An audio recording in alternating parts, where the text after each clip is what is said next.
It's Sunday, June 7, 2026. I'm Anthony Davis. Welcome to The Weekend Show, where we make the time to consider the news of the week. You can support my work and independent journalism on Substack at The Anthony Davis.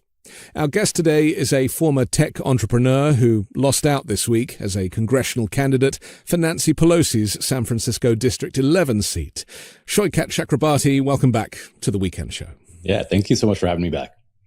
It's great to see you. Commiserations, first of all, for the loss. The last time I checked, you had around 15% of the vote. Is that about right? Yeah, I think I'm up to about 16 now. About half of the ballots have been counted, which tends to be the more conservative vote because it's the mail-in ballots, the early voters. So we think we'll edge up, but I have conceded. I don't think there's any chance of us actually taking the lead here. Right.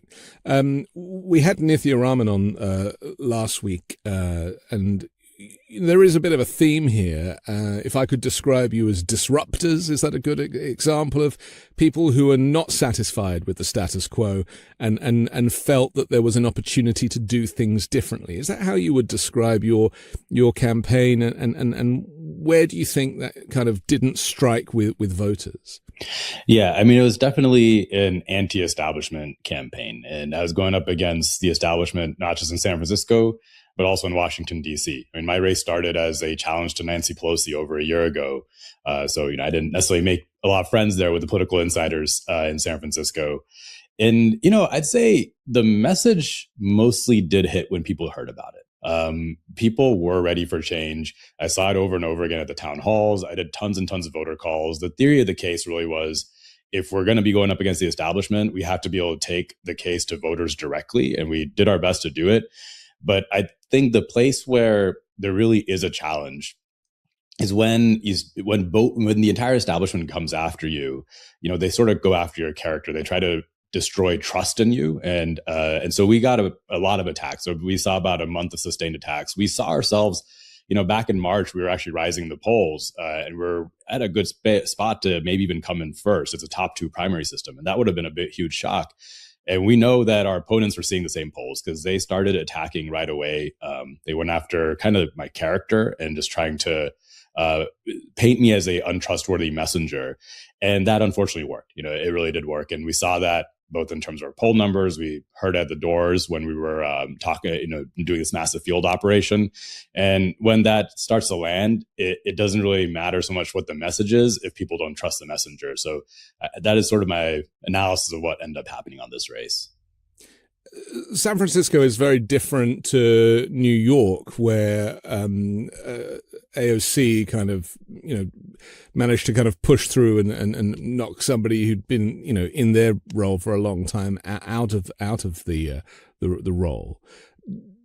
It's different in San Francisco in as much as the politics there maybe functions more like a tightly interconnected community where personal relationships and local involvement and long-term engagement really do matter enormously. And obviously Nancy Pelosi traded on that. Do you think candidates are expected to have deeper roots in neighborhoods and civic organizations and democratic clubs and local causes? Or is it possible to kind of come along with just a different mindset and have people switch? Well, I mean, the thing is, I had been connected to local causes, but it had been on the nonprofit side. Like I wasn't a part of the local political establishment. But, I'm not entirely sure because I know that's like one of the stories that's being spun about the campaign was, there's the local political gatekeepers who have a lot of power here. And I don't know, I'd say we look at the mayor's race last year. We had Mayor Daniel Lurie who came in as a complete outsider. He had no endorsements and he won that race. And I actually see that more as like the gatekeepers trying to reassert their power and saying, hey, if you're going to be an insurgent running against the system, you got to go through us first. And I really don't have any patience for that. I think the real difference in San Francisco versus in a place like New York is we really have high voter turnout here. And so it's not enough to just try to remake the electorate. That's what we did on AOC's race, where through a field campaign, we got a bunch of new people out to vote. Zoran did the same thing, right? He got a whole lot of new people out to vote. You can really do that with a strong field campaign. And the other thing that was a little different in this race is, both with AOC's race, there was no counter campaign. Like the incumbents often just don't campaign back because they're worried about it, and that played to her advantage. And same with Zoran. There was of course a counter campaign, but he was going up against like Andrew Cuomo, who people just detested. Like he's a disgusting. He had history, right? Yeah, he had a history. So I think that helps. But yeah, in San Francisco, because there's such high voter turnout, you really have to find ways to reach everybody. And that element of trust, like that is a place where I say like the endorsements matter. Is a lot of voters who aren't necessarily fully politically plugged in, hearing your entire message, they'll look at those endorsements as a way to figure out whether or not they can trust you. So this political establishment, you are and have admitted you're like an anti-establishment candidate. And it is important that we look at this because there is a frustration. And this is why I think it's important to talk to losers as well as winners, because to me, the debrief is as important as the celebration. That this establishment is a problem in democratic politics, isn't it? And that what people don't want is to go back to that kind of old guard and the corruption that is associated with the past and look to a brighter, greener future. Yeah, that's the thing that I was really trying to push in this campaign. It was a real difference that I was trying to present compared to my opponents, because it's not just enough for San Francisco, I think, to send someone who's going to vote the right way. Like, we really do have to change how the power structure in DC and the Democratic Party is set up. I mean, we have a leadership right now that really is in the hands of its corporate donors, of the Israel lobby, of the AI lobby. And especially right now, where I think we are kind of at the culmination of this existential fight for our democracy, where we have fascism on one hand, but we also have, these oligarchs, these corporations spending hundreds of millions of dollars to buy out races to completely control our government and essentially control the future of our society.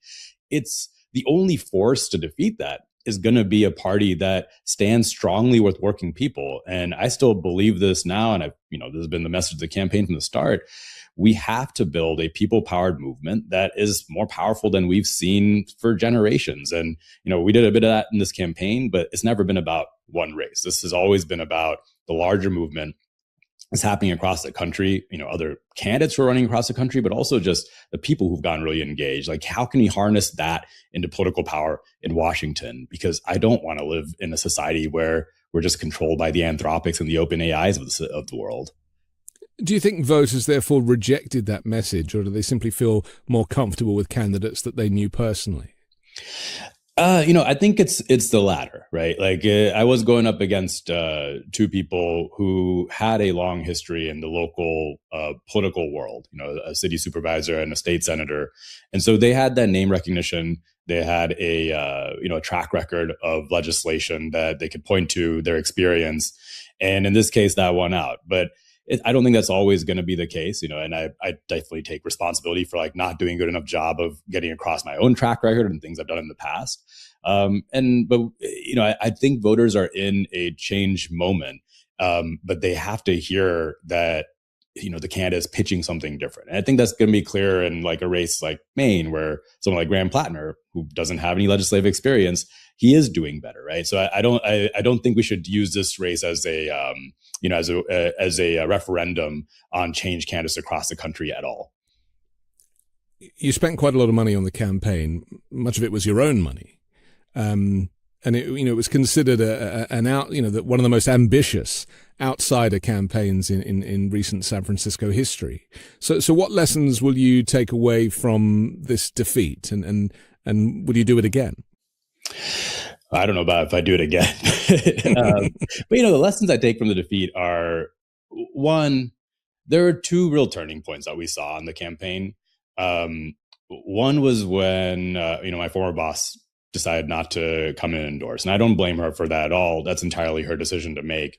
But this is Alexandria Ocasio-Cortez. Yeah, Alexandria Ocasio-Cortez, just to make it clear. I'll say her name so you don't have to. Yeah, I mean, because I worked as her chief of staff. I had run her campaign, worked on the Green New Deal with her. And so as far as I did have a track record to talk to voters about, it was a lot of that work. And so her not choosing to come into a race, Again, this is not on her at all, but our opponents really used that as an attack on trying to invalidate my entire work history and bio. It was basically like, my reference got checked and the reference came back bad, right? And so that worked to kind of negate some of the trust in the work, the ideas I was pitching. And that is the point where we started seeing our polls go down. We started hearing about on the doors. So, in retrospect, I probably should have lined up endorsements earlier on, done a bit more political work beforehand. The other piece of it is, it was a difficult decision for me for whether or not to try to ask people for money to build up support or put in my own resources. Like, I knew it was going to be an expensive race. I mean, our opponents spent about $7 million combined on the race. We had about $1 million in attack ads our way. It was the only campaign that had attack ads coming our way. And we had multiple super PACs that were funded by the AI lobby, the crypto lobby, APAC board members, basically every lobby. And so to go up against that, I decided to put in my own race, but I knew that was going to be an attack, or put in my own money, but I knew that was going to be an attack on me as well.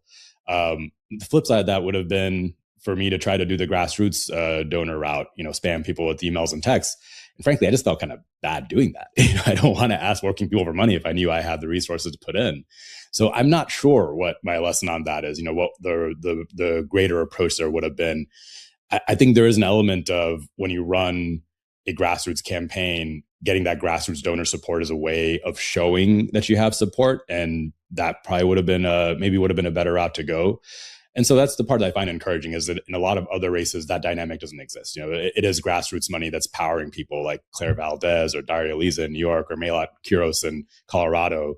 So I have a lot of hope for their campaigns. Do you think people understand quite how dangerous it is and has always been for candidates and Congress people once they've achieved their place in Congress to be on the receiving end of lobby money and to take corporate donors and basically to have their vote record and their careers directed by outside funding? I think people really understand that is a fundamental problem in American politics. I think people are starting to understand it because we do see race after race where people are upset by the corporate backed candidate.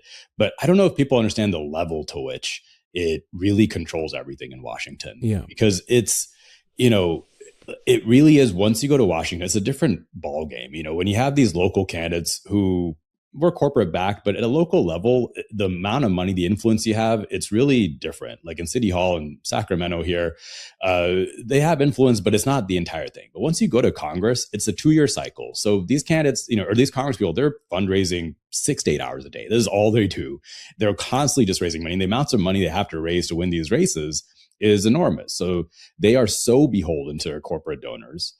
And that creates this whole ecosystem where, because everybody is going in that way, ideas that seem so obvious to anyone on the outside, like, hey, maybe we should raise tax on the ultra rich, they're considered politically completely impossible. It shapes the entire landscape of ideas in Washington. And that sort of systemic issue is huge. And I don't think people completely grasp that because it seems so absurd. People just figure there must be some other reason why we can't just raise tax on the rich or stop funding these endless wars. But it's just the money. It's that whole ecosystem in Washington, D.C. I mean, it's dark, isn't it? Because there are plenty of countries that simply do not allow this type of thing, and they don't allow trading. I mean, that's another thing that we hear a lot about from people in Congress who are side hustling, making an awful lot of money on their stocks and their bonds and everything else. I get a sense that we haven't done enough of a job, both in the media and even candidates such as yourself, to really kind of spell out what that looks like, because corruption is quite a powerful word, isn't it? But really, that's what we're talking about. And people, I do think a lot of new media has pointed out, like folks like you, folks who are doing these YouTube shows, but there is still a reticence in mainstream media to talk about it because it feels like a character attack. And when you meet these politicians, you meet these Congress people, I mean, most of them are nice people. They're wonderful. They're pleasant people to be around. And so calling them corrupt feels icky, right? It feels like you're attacking them personally. But it's not just them personally. It really is a system. I mean, some of them, I will tell you, like they are personally corrupt people, especially people who are doing insider trading in Congress and getting rich off of that. I have no patience for that. Yeah. A lot of the rest of them, they are getting sucked into the system where they realize quickly there's no other way for them to keep going up their career, right? There's no other way for them to keep getting any more power to do things. And they can convince themselves that, this is just the means to an end. But eventually the end goes away because the end is what the corporations want, and they do not want the end that the people want. I've always thought that there's two types of people that kind of go in for these races. There's the people who genuinely want to make a difference and who feel they have a lot of empathy for working people, and they recognize that there is a problem that needs to be fixed. And then there's the egomaniacs that want to be famous and want to profit off of the job. Which camp, I mean, there's an obvious answer, hopefully, but which camp do you see yourself in? And would you agree that it really is as simple as that? I mean, of course, I see myself as someone wanting to go in there to make real change. And that's why, for me, it's never been about just being a congressperson. I've been a part of this progressive movement for over a decade, playing whatever role I can. I started off as a volunteer on the Bernie campaign. I, volunteered as a campaign manager for AOC, worked in her office. Whatever role, no matter how high or how low, was necessary in the moment, that's what I've done. And that's what I'm going to continue doing, because we have to make this change happen. Like, we need to make sure we don't have a fascist authoritarian future. And the only way we do that is if we actually create a democracy, a government that works for working people. And that's going to require like people going in and really breaking some of the systems that are in there, because those systems are not working. But in terms of the kinds of people that go in, I mostly agree with you. I think there's the egomaniacs who go in who are just seeking power. Then there's the people who are change makers who, unfortunately, a lot of them, I think they go in there wanting to do big things, but it's a difficult system to change on your own. That's why it does have to be a team of us. That's why I've been trying so hard to recruit people to run all around the country, trying to support other candidates. In this race, we also, we did rallies with other progressives who are running around the country to try to support them. And I'm going to keep doing that. And I think there's like a third category, which is just the careerist. It's a person for whom this is the next step on their resume. I met so many people like that. They go to all the right schools, they do their consulting job, and they're like, well, what do I do now? I guess I'll go be a congressperson. And they're, in my mind, maybe not as personally awful as the egomaniacs, but they're in the same camp. You mentioned fascism. I think this is something that we really need to talk about, because as I see it, there is a fascist takeover of the federal government that is spilling out into Republican states as well. And they certainly are keen to get their hands on California. And when it comes to the mayoral race in California, there were an awful lot of votes for Spencer Pratt, who is a kind of MAGA-aligned reality TV show host with no experience in anything as far as we can see. But he is a good performer. He is good on camera. And then we have this former Fox News guy, a Brit, I'm ashamed to say, Steve Hilton, who has my haircut and worked with David Cameron, the Prime Minister, around the time of Brexit in the UK, and is a naturalized citizen, and he really is very much neck and neck with Javier Becerra for the governorship. This is very worrying, isn't it? Because whilst people traditionally think that California is a safe democratic stronghold, more people voted for Trump in California than in any other state by nature of the population. And it is obviously a very wealthy state. It's arguably the fourth richest economy in the world. And so I don't doubt that the Republicans are very keen to get their hands on it and will spend any amount of money to do that. Are you concerned that there is a kind of a targeted effort to change the color of California for strategic purposes, to maybe turn California into Florida? Oh, absolutely there is. And yeah, it is. Now that you mentioned, Steve Hilton's kind of Bizarro to your Superman, right? But I mean, right now, I think what's happening in California, it's twofold. There's, California is often thought of as this deep blue state, but it is also the home of so much corporate money. I mean, the massive tech industry corporations, the CEOs, And a lot of these companies, as we saw, they go either way. I mean, they all lined up behind Trump during the inauguration. They're donating to Trump super PACs. And so they have an interest. They won't always be loud about it, but they kind of end up lining up with these right-wing candidates.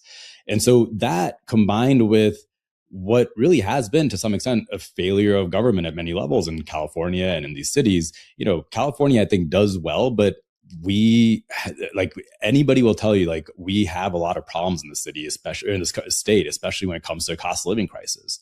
So it creates this bed that's really a microcosm of what's going on at the national level, where it creates space for reactionary candidates like Pratt or like Hilton to come in and say, we got to just burn the whole system down. Exactly what Trump did at the national level. And that works when democracy isn't working, right? So I really see California as a kind of a canary in the coal mine for the rest of the country. If we can't get things right here, if we can't, tax the very wealthy people who are in our state to fund our public services, to make sure government's actually working for working people, to tackle the cost of living crisis, then I do worry that Republicans, who are very politically smart, they're seeing this as a surprise, and they know that they might be able to switch us, get us to go in a different direction.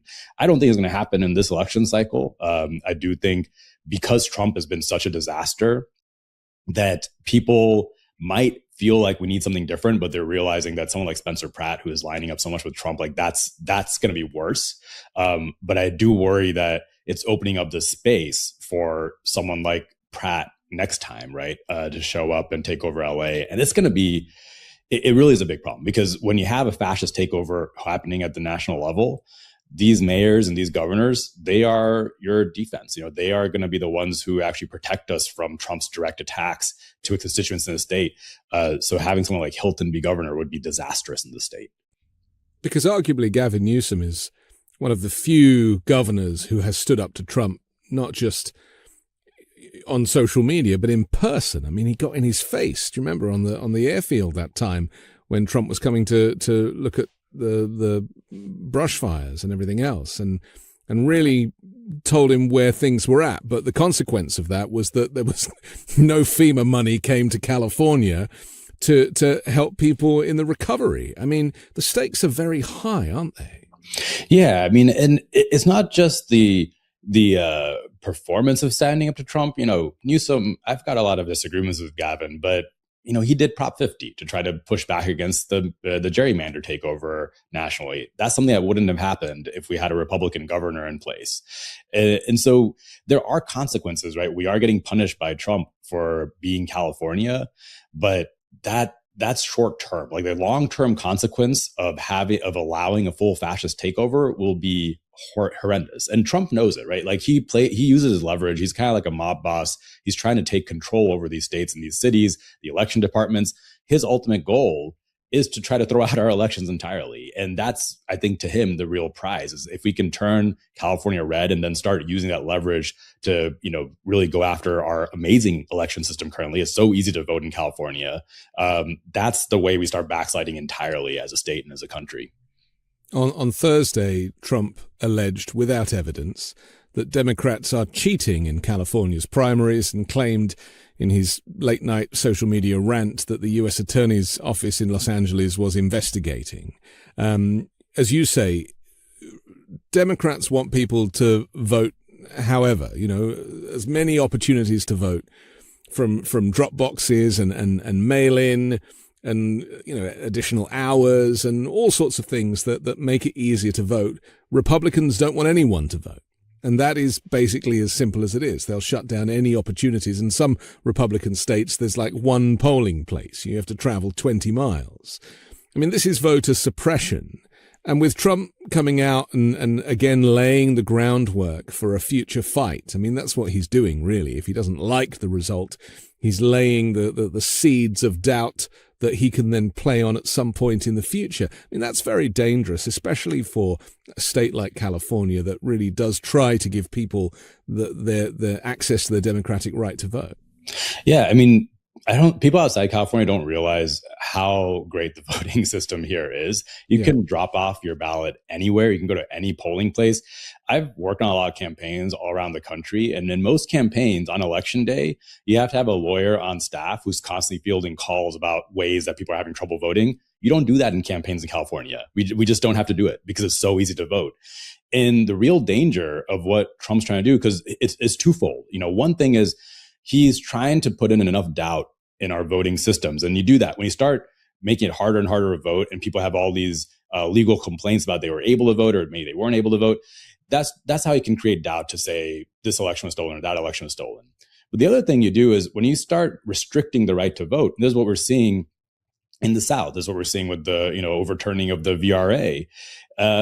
It's a way for the people in power, the people who actually control the states and the voting booths, to start controlling who's voting, right? If you make it difficult to vote, that makes it easier to start invalidating the ballots you don't want. It makes it start easier to, you just start, taking away the polling places in the Black neighborhoods, taking away the polling places in the Hispanic neighborhoods. You get to decide what the electorate is, and that's how you start winning elections. That's been sort of theory of the case for not just Trump, but for sort of this white supremacist movement that's been in this country for years. I mean, there's a long history of this being the way that conservatives have won elections in the Deep South. And I do feel, so they know the playbook and they are trying to get us back to that place. I don't think, this is why it's going to be important to not have a Republican for governor in California. I think the people in California absolutely hate this, right? Like when it comes to having the right to vote, making it easy to vote, this is something that most people in California want. So I think we have the energy and the movement, the momentum to make sure it never gets that way, but it'll be harder. I don't want that to be a fight. I mean, even changing the law in some states so you can't give water to people waiting in line. It seems simple, but it actually is designed to suppress votes. And it's very dark. And it does, it's got Jim Crow written all over it. And this is a problem for people in an increasingly diverse country. That when we saw this with the gutting of the Voting Rights Act by the Supreme Court recently, that any opportunity to reduce the number of people voting and to inject this level of white supremacy into the system, it's become so blatant they're not even being shy about it now. Yeah, and the other effect it has is the more you do things to tell people that their vote doesn't count or making it hard to vote, it also naturally suppresses the vote because people realize that the whole system is rigged.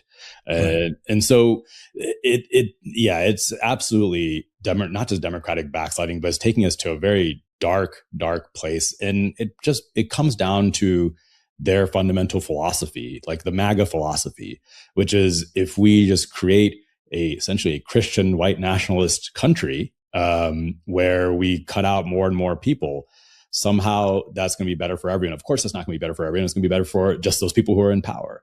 But that's their only worldview. That is their worldview. And they know the only way they win that worldview is not going to be through everybody voting. It's not going to be through democracy. It's going to be by doing an authoritarian takeover. That's how every, ethno-nationalist vision works all around the world. And they have seen it work. They're taking the playbook from places like Hungary and Turkey. But Hungary, I think, actually gives us a counterexample of how you fight back against that, right? And if you look at how Orban just lost in the last election, it was massive grassroots organizing. I mean, the guy who won was still a conservative, but he's not an authoritarian conservative. And so he just had to go out and talk to people directly all over the country, and they were in a worse place than us. So that's, that example gives me hope. It gives me some optimism that we are nowhere close to where Hungary was. And right now we are already seeing such a backlash to Trump.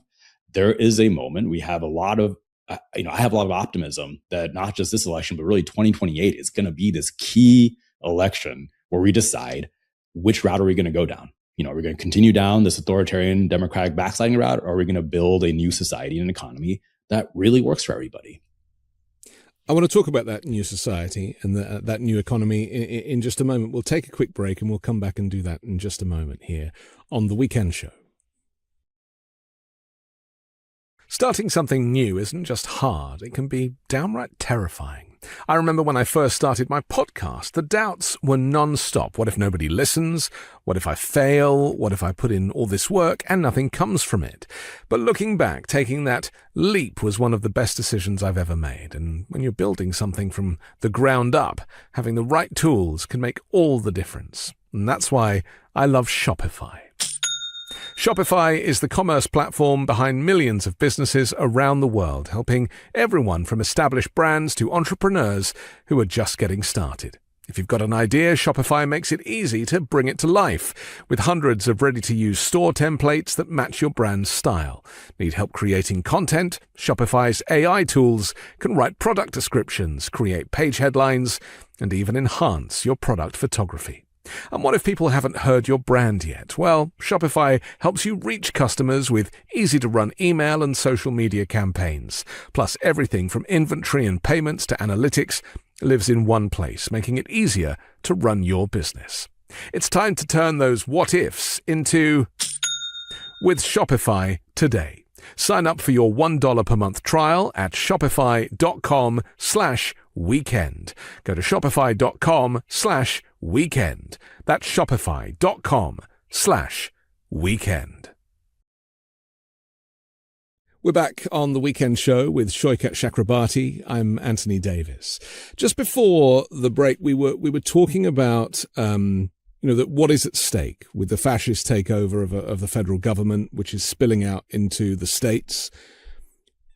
People hopefully know that. And, certainly us on Midas Touch and elsewhere, we go out of our way to explain the stakes of the loss of democracy. But based on the turnout of these primaries and on, even the last election, which was about 33% or something tragic, there doesn't seem to be a sense of urgency, or doesn't feel like there's a sense of urgency on behalf of the electorate to want to save their country from fascism. Do you get that same feeling? Because to me, this primary came and went and it was like just voting as usual. A bit. I do think what happened in California was unique. I think a lot of the low voter turnout here was driven by the governor's race, and people were, because of strategic voting, people didn't want to have two Republicans in the top two.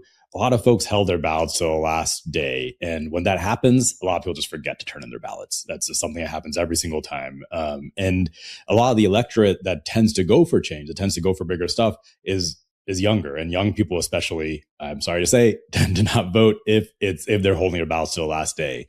But the other reason that I think we're still not seeing huge amounts of voter turnout is it's not going to be enough for Democrats to just run against Trump and run against what's happening now. I'd say Democrats still haven't really articulated a great vision of what to vote for, right? What is the vision going to be for? And in elections where there are Democrats running, pitching that, turnout has actually gone up. We've seen that Dr. Adam Hemingway just won in New Jersey, and I believe their electoral turnout was a bit higher. And same thing, I think we're going to see this in New York as well. There's a bunch of primaries coming up at the end of the month, and I bet turnout there is going to outpace their normal turnout because we have a bunch of exciting candidates like Daria Liza, Claire Valdez. Zoran has been campaigning for them. Brad Lander also is running there. So it really is about giving voters something to vote for. That's how you always get turnout to go up. It can't just be about what to vote against, because people don't want to just go back to what we had before Trump. That wasn't working. And Zoran, you mentioned, is a great example in as much as he seems to have actually done what he said he was going to do. And he has proved the point that you can reallocate funds, and that without the waste, there is the opportunity to actually put money where it is needed. And that kind of proves that it really is down to the mindset of the mayor or the governor or the congressional candidates who know how the system works and just will redirect funds. It's ideological, isn't it? And so is it that people have just been suffering and struggling because the ideology has not been aligned? Absolutely. Absolutely. I mean, it was amazing to see Zoran in a city. He got handed a horrible budget crisis. I think it was like $15 billion budget deficit. And he managed to get that down to zero and at the same time increase funding for public services for working people, increase childcare, right? He didn't. And how do you do it? He found a bunch of waste and fixed that, but also he raised tax on the rich. He passed this tax on pied-à-terres for wealthy people in New York.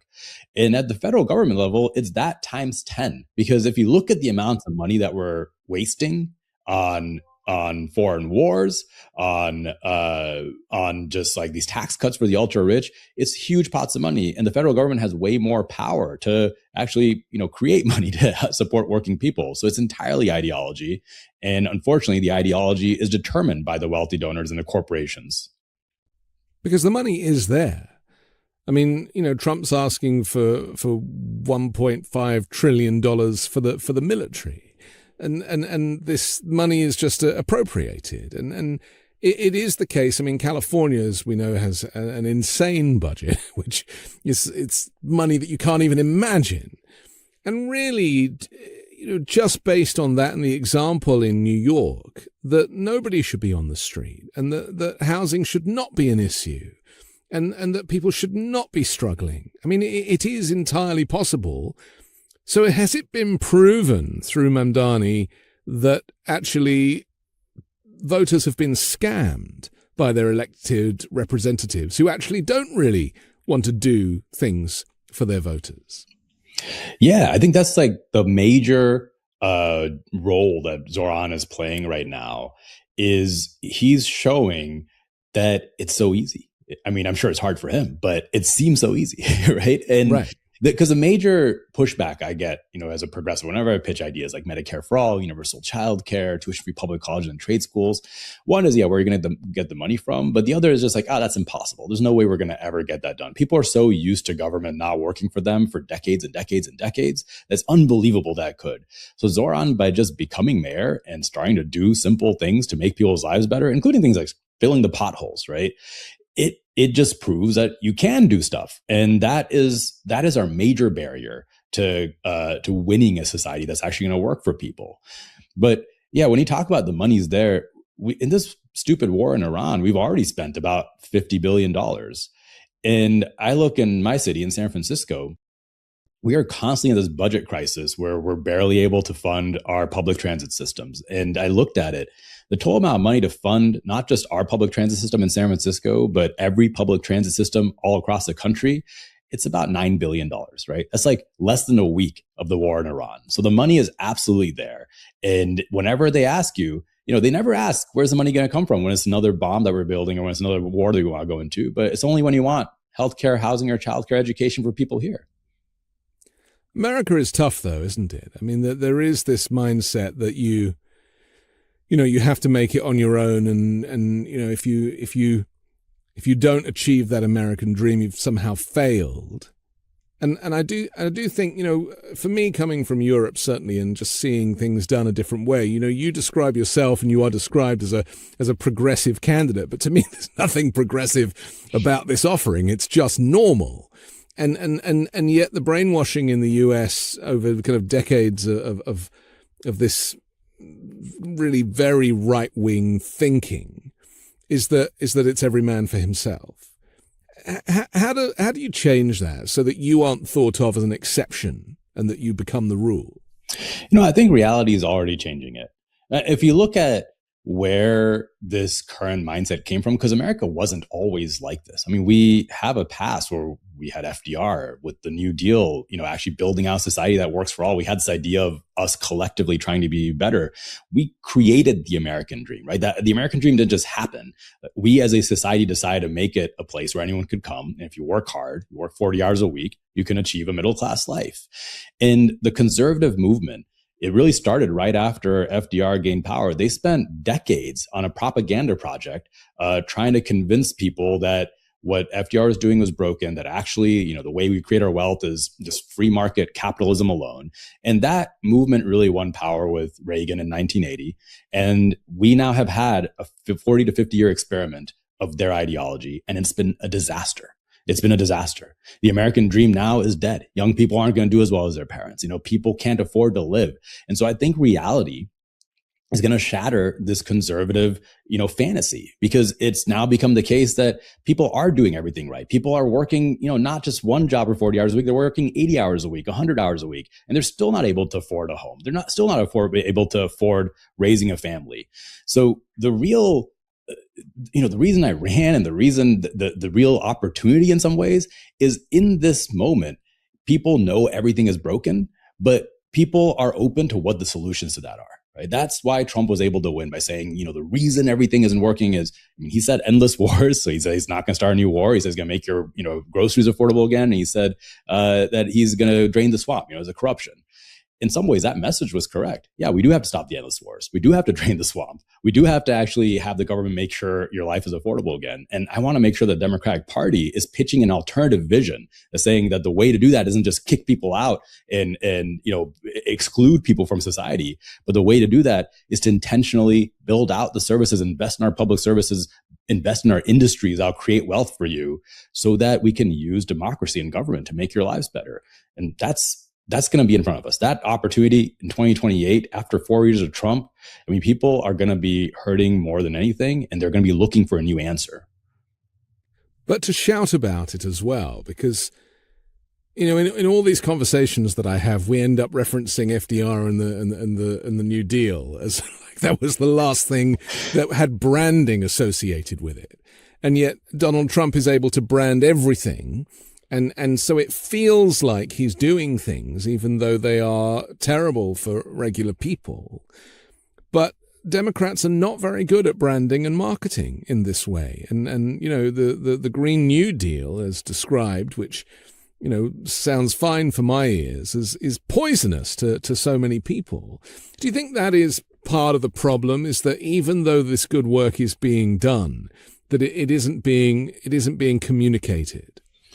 I think part of it is branding. And, I will say, I think the Green New Deal, it became poisonous to people because the right wing and the conservative media, they saw it as, oh no, they did some good branding, we got to tear that down. So they spent so much time tearing it down. Whereas on the Democratic side, because we were going up against our own establishment, they also spent time tearing it down. So we need to realize that, we actually do have to do branding better. We have to message this stuff better. But it's also this larger ecosystem of people who are all talking about the ideology, the vision, the words. Because it wasn't just that Trump was out there saying MAGA. He had all these people going out and doing, shows, podcasts, radio programs, talk radio, kind of pitching the larger vision. And that, I think, is a bigger problem on the Democratic side, is there are too many politicians in the Democratic Party who only know how to do talking points on CNN. They only know how to go up there and, say their 5 things that they're supposed to say. They can't go on a show like this one, and they can't go on a conservative show like this one and actually try to persuade people about a different vision. And the problem with that is they don't have that vision, right? So I do think it's downstream from what are we actually fighting for? Who are we fighting for? What is this vision of a country that we want to have? And it's because half the Democratic Party is bought out by the same people that are buying out the Republican Party. So they can't pitch a vision that really works for working people, because that's going to mean going up against your donors. It's interesting, isn't it, how there is this myth that conservatives are better at managing money, and that because, if you look at the deficit in every Republican government, more spending, more the deficit grows significantly, the debt grows significantly, but the investment in public services is minimal or non-existent. They tend to take credit for things that Democrats did in a previous administration, but actually don't spend any of the money themselves. And how has this myth been allowed to continue? Because to me, it's very obvious that if any kind of Democratic campaign needs to expose this, and I don't really hear it from anybody. Yeah, I think it's that the Democrats get convinced themselves of this myth. But that's why I think we really need to embrace people like Zoran right now and show, like, Zoran is a fiscally minded Democrat who managed to balance the city budget while prioritizing working people. At the same time, we've got these so-called, business people. And I think that's where a lot of the myth comes from. As a conservative party, the Republicans are made up of so many, business CEOs and executives who end up going into public office, and they are seen as somehow better with money. But even Trump himself, right? He ran on being a business person. That's what got him a lot of the vote. And he's horrible at spending money. He's horrible at managing any budget. Right. Well, he ran a criminal enterprise. It's very different to running successful businesses. And he does run the government that way, right? Like he has his fund to try to extort people. And so, yeah, I think Democrats have to actually talk about that and run on it. I don't know why they don't. I don't know why Democrats don't constantly point out not just how bad the Republicans have been at managing the nation's money, but how tie that to the corruption as well. Because this is also part of the playbook that I see of what defeats these fascist governments around the world. It's happened over and over again. I mean, that was part of what happened in Hungary. It happened in Sri Lanka a few years ago. That was how Imran Khan came to power in Pakistan. You have to run a campaign exposing the corruption of the current system and tie that to why your life is harder, right? Tie it to why people are struggling. And that is so obvious to me of exactly what's going on right now. People's lives are getting worse. At the same time, Trump is stealing and exploding the national debt and, doing these massive handouts to his defense contractor buddies and to these AI oligarchs and all of his techno-fascist buddies. So Democrats have to be able to just go for the jugular on that. It is interesting, isn't it, that Republican campaigning tends to be rubbishing the Democratic candidate, getting dirt on the Democratic candidate, and trying to and just kind of spending all of their time and money focused on that. And Democratic campaigning tends to be like, this is what we will do for you, and ignoring the aggression and the abuse from the other side. Should Democrats go low, to choose a Michelle Obama metaphor? I think they have to tie it to what's happening to people, because I actually think Democrats do, they will do nasty campaigning. They'll go after Trump, but they tend to go at it at a way that's like going after their resume. And I think that doesn't connect. It's like, it's the New York Times style of like, this person didn't, have the right jobs before going for this office, or, this dirt or that dirt. But they don't go after the corruption fundamentally at the heart of the system. And I think part of the reason they don't do that is that corruption is tied to a lot of the same donors that are supporting the Democratic Party, right? And so it would mean going after their own friends that are in these elite circles. But you have to do it. And to Trump's credit, like part of the reason he won was he went after the elites in both parties. He went after the elites in the Republican Party and the Democratic Party. He was kind of willing to burn down that bridge. And I kind of think we needed a Democrat who's willing to do that on our side. Go after Trump, go after the corruption of the system, but then don't go back and defend people in the Epstein files that happen to be Democrats either as well, right? You have to actually go after the elites that have ruined this country, no matter what party they've been in. The US looks completely different now to how it did just 18 months ago with this level of corruption. I mean, not least the White House desecrated, the East Wing torn down, a construction site without permissions, a UFC stadium structure in front of the White House now that has torn up all of the lawn, which Trump said this week he might actually keep forever because he thinks it looks great.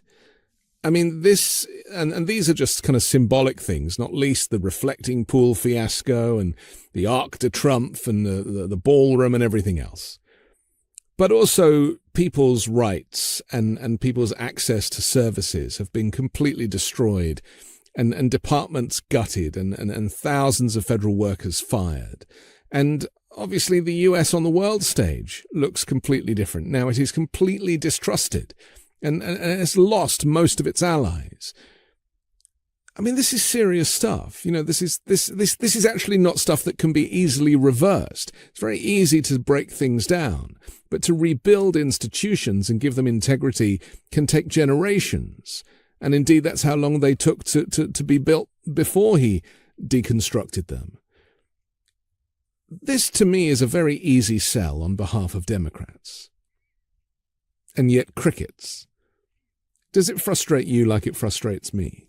Extremely. I mean, it's so frustrating to see like Democrats kind of using the same playbook they always use in this moment, right? Where so much is going on. And I will say like Republicans, they understand the power of these symbols. Like, they understand the power of the symbolism. There's a reason why Trump is trying to build his massive Arc de Triomphe here.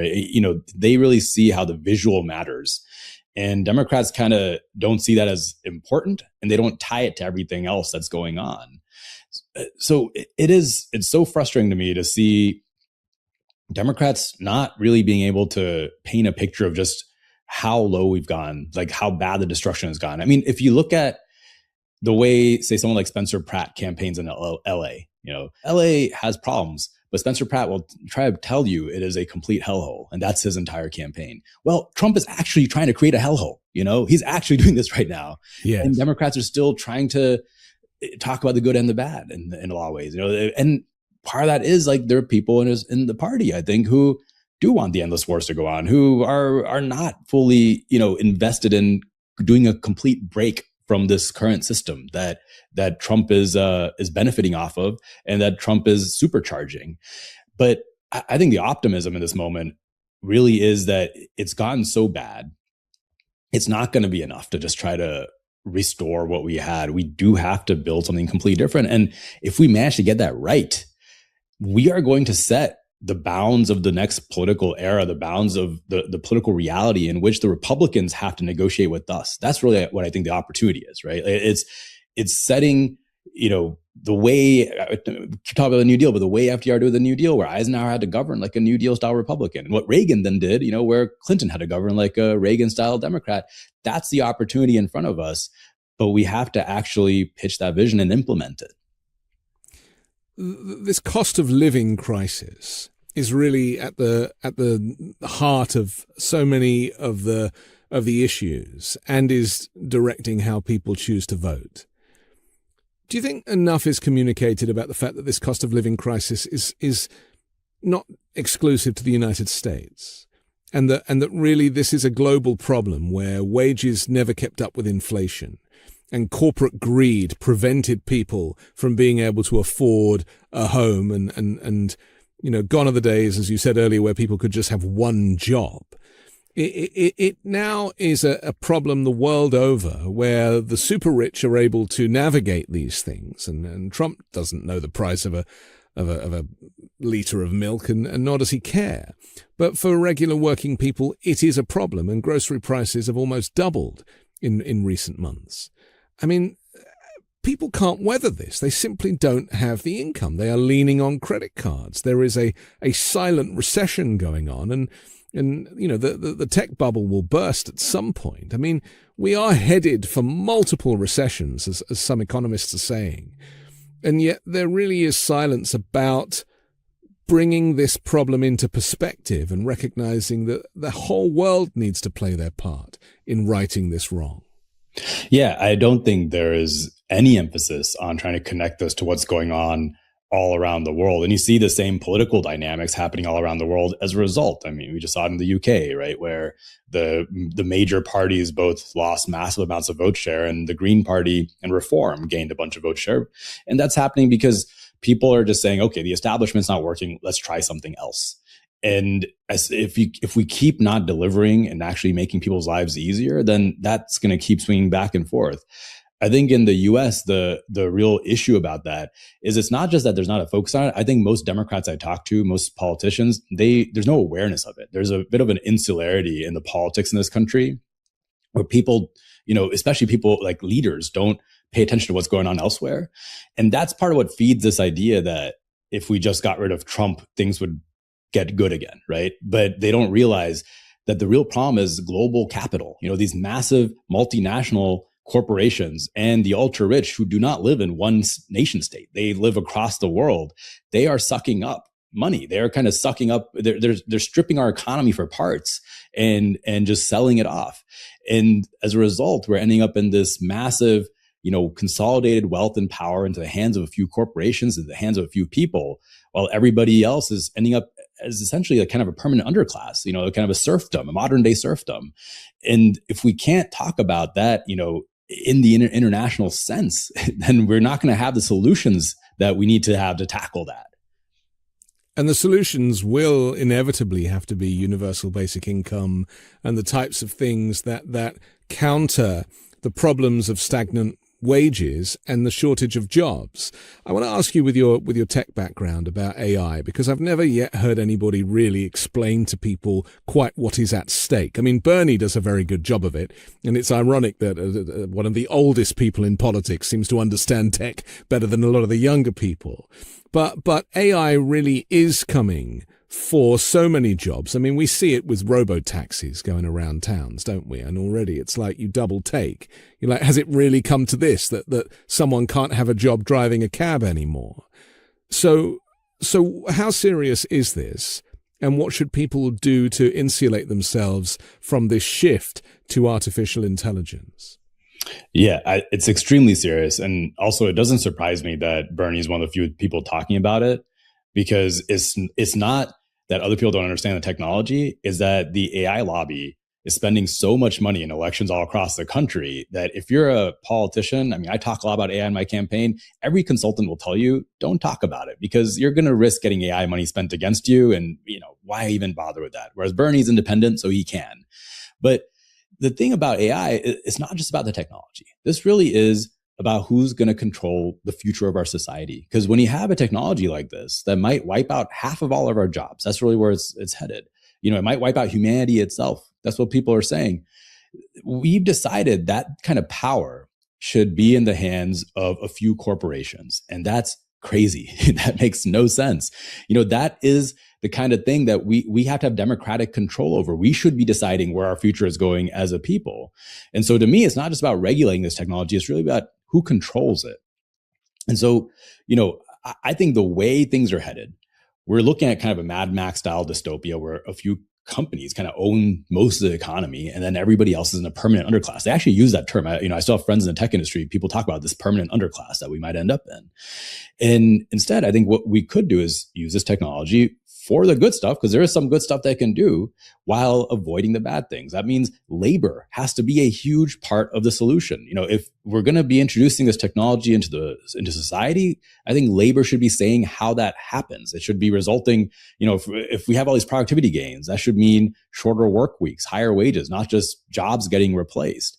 And I also think that we actually need public control of this technology. I was glad to see Bernie talking about the government just taking 50% ownership stakes in these companies, because we really have to have the ability to determine what we're using it for and what we're not using it for. My plan was to create a national AI lab that we essentially roll the frontier labs into, and then we start using the tech for things like drug discovery, cancer research, anything that's great, and not just for profit-driven slop feeds. But the other piece of this is, I really think, because we have our global financial system set up in this way where private finance determines everything, if you take AI out of the equation, the flip side of it is we are not investing in any other industries and any of the other work that AI might not replace. And so we have to have public banks that are actually investing in clean industries that we need to build. There's so much work to do that we're simply not doing, because all the money is getting sucked into AI. That's all that's happening in our economy and our society. So I really think we need to have industrial planning. We need to have a federal jobs guarantee, and we should be taxing these AI companies to finance all that. And we should be building out things like, EV industries, solar panel industries, battery industries, all this other stuff that we should be doing. And also investing in things like caretaking work, teachers, social work. There's all this work in society that we just simply don't know how to do, because we've decided the only thing that should drive our society forward is the profit motive. And that's leading us to disaster. Yeah. Not with this guy. He just announced a huge subsidy for coal this week. And that, again, is a major problem. Finally, what's going to happen to the American economy? Because all of these investments, foreign investments that Trump celebrated, and at one point he said it was up to $22 trillion worth of investment, and then it went back to 17, and then it was 19.